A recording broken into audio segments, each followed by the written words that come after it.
లో కాంప్లికేషన్స్ ఉంటాయా? సో ఉంటే ఏమేం కాంప్లికేషన్స్ ఉంటాయి దీని గురించి తెలుసుకుందాం. This is doctor Kavya, fertility expert, 49 hospital, Vizag branch.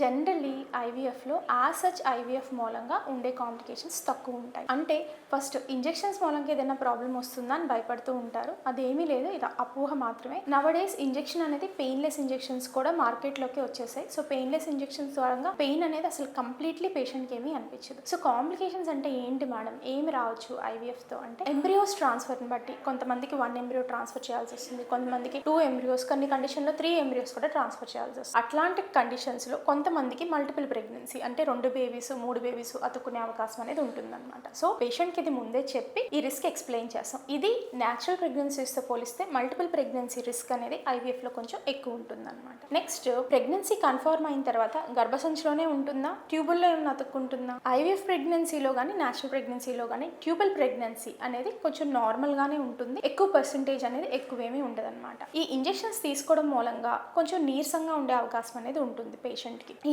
IVF అనేది లోపలికి ఎంబ్రియో ట్రాన్స్ఫర్ చేసిన తర్వాత there are chances of implantation failure, అంటే బేబీ అనేది హెల్దీగా ఉన్నా అతుక్కోకపోవడం జరుగుతూ ఉంటుంది అనమాట. అండ్ కొంతమందికి ఎగ్స్ బాగా తక్కువ ఉన్నాయి, లేదు అబ్నార్మల్గా ఎగ్స్ ఉన్నాయి, జెనెటికల్ అబ్నార్మాలిటీస్ ఉన్న వాళ్ళకి ఎంబ్రియోస్ అనేది హెల్దీగా ఫార్మ్ అవ్వకుండా ఉండే అవకాశం అనేది ఉంది. ఇవి మీ డాక్టర్ ఎవరైతే మీరు ఐవీఎఫ్ చేయించుకుంటున్నారో ఈ కాంప్లికేషన్స్ అన్ని ఎక్స్ప్లెయిన్ చేసిన తర్వాతే పేషెంట్కి ఐవీఎఫ్కి ఫర్దర్గా ప్రొసీడ్ చేసుకోవడం అనేది జరుగుతుంది. అట్ ద సేమ్ టైం మగవాళ్ళలో ఏమైనా కాంప్లికేషన్స్ ఉంటాయి? జనరల్లీ మగవాళ్ళలో ఐవీఎఫ్ ద్వారా వచ్చే కాంప్లికేషన్స్ ఏమీ ఉండవు. ఇవన్నీ మెయిన్లీ మనం లేడీస్కి ఎక్కువ ఇంజెక్షన్స్ కాన్సన్ట్రేట్ చేస్తాం కాబట్టి, వీళ్ళలో ఎంబ్రియోస్ ట్రాన్స్ఫర్ చేస్తాం కాబట్టి ఏదైనా మేము చెప్పాలి అనుకుంటే పేషెంట్ అండ్ హస్బెండ్ కూర్చోబెట్టి చెప్పిన తర్వాత ఫార్వర్డ్ చేసుకుంటాం అనేది జరుగుతుంది అనమాట.